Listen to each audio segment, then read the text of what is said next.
अस्सलाम वालेकुम dear student, मैं हूं आपकी टीचर डॉक्टर अनम और आज हम पढ़ने जा रहे हैं क्लोरोप्लास्ट वर्सेस माइटोकॉन्ड्रिया के बारे में। इस लेसन में हम पढ़ेंगे कि किस तरह से क्लोरोप्लास्ट और माइटोकॉन्ड्रिया एक दूसरे से मुख्तलिफ हैं और कौन सी ऐसी चीज़ें हैं जो उनके अंदर एक जैसी हैं।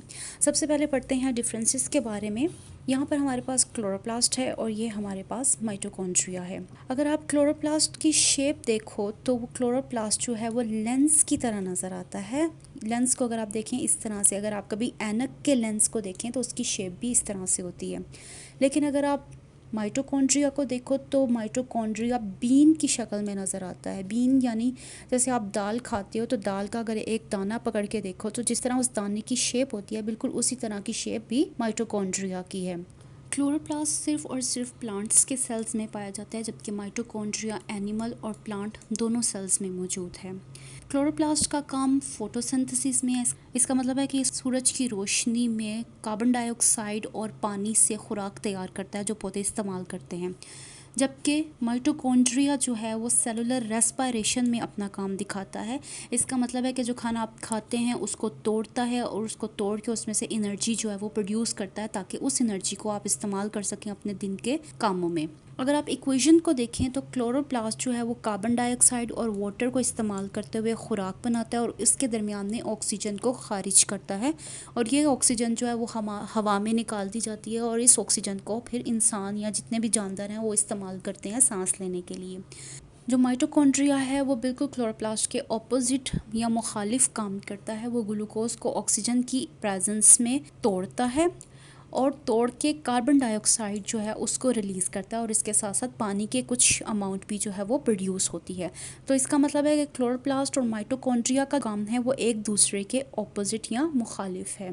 क्लोरोप्लास्ट के अंदर एक स्पेशल पिगमेंट पाया जाता है जिसको हम कहते हैं क्लोरोफिल, जिसकी वजह से क्लोरोप्लास्ट का कलर ग्रीन नज़र आता है, जबकि माइटोकॉन्ड्रिया के अंदर किसी किस्म का पिगमेंट नहीं पाया जाता। इस वजह से इसका कलर येलो या ओपेक कलर जो है वो नज़र आता है, यानी कि वाइट नहीं होता क्योंकि इसके अंदर और भी बहुत सारी चीज़ें मौजूद होती हैं जिसकी वजह से इसका कलर येलो नज़र आता है और क्लोरोफिल की वजह से क्लोरोप्लास्ट का रंग ग्रीन या सब्ज़ नज़र आता है। अगर हम साइज़ का कंपैरिजन करें तो क्लोरोप्लास्ट माइटोकॉन्ड्रिया के मुकाबले में साइज़ में बड़ा है और इसका साइज़ 1 से 2 माइक्रोमीटर है, जबकि माइटोकॉन्ड्रिया 0.1 से 1 माइक्रोमीटर साइज़ में पाया जाता है।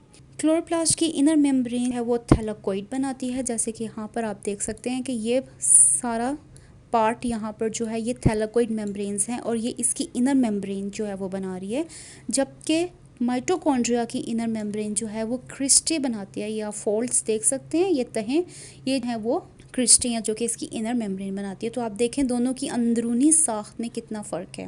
इसके साथ साथ जो क्लोरोप्लास्ट है वो एक कॉम्प्लेक्स स्ट्रक्चर है क्योंकि इसके अंदर और बहुत सारी साख्तें एक दूसरे के साथ मिलकर एक बहुत ही कॉम्प्लेक्स किस्म का स्ट्रक्चर बना देते हैं। लेकिन माइटोकॉन्ड्रिया जो है वो एक सिंपल स्ट्रक्चर है जिसके अंदर इनर मेम्ब्रेन जो है वो क्रिस्टी बना रही है और इसके अलावा आउटर मेम्ब्रेन है और कुछ राइबोसोम्स और डीएनए वगैरह पाए जाते हैं। क्लोरोप्लास्ट में फोटोसिंथेसिस के प्रोसेस से एटीपी और एनएडीपीएच प्रोड्यूस होते हैं, जबकि माइटोकॉन्ड्रिया में सिर्फ और सिर्फ एटीपी प्रोड्यूस होते हैं जो कि एनर्जी को स्टोर करते हैं और जब आपको रिक्वायर्ड होती है आपको प्रोवाइड करते हैं।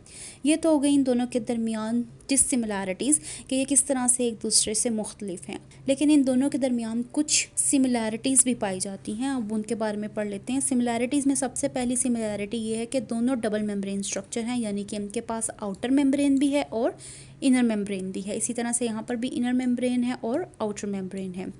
इसके अलावा ये दोनों स्ट्रक्चर जो हैं वो एनर्जी प्रोवाइड करते हैं, माइटोकॉन्ड्रिया एटीपी की फॉर्म में और क्लोरोप्लास्ट एटीपी और एनएडीपीएच की फॉर्म में। ये दोनों स्ट्रक्चर वो इजीली मूव कर सकते हैं सेल के अंदर एक जगह से दूसरी जगह पे, क्योंकि ये साइटोप्लाज्म के अंदर पाए जाते हैं तो साइटोप्लाज्मिक मूवमेंट की वजह से ये सेल के अंदर आसानी से मूव कर लेते हैं।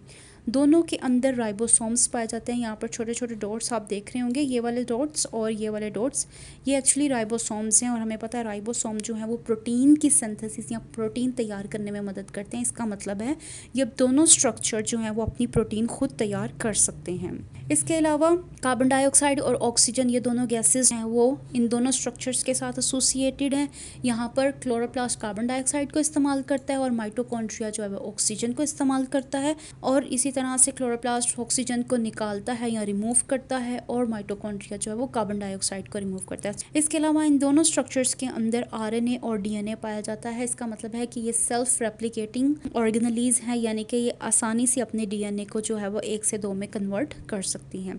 तो ये था डिफरेंस और सिमिलैरिटीज़ क्लोरोप्लास्ट और माइटोकॉन्ड्रिया के दरमियान। अगर आपको ये वीडियो अच्छी लगी हो तो इसको लाइक ज़रूर कीजिएगा, मेरे चैनल को सब्सक्राइब कीजिएगा और मैं आपको मिलती हूँ अगली वीडियो में।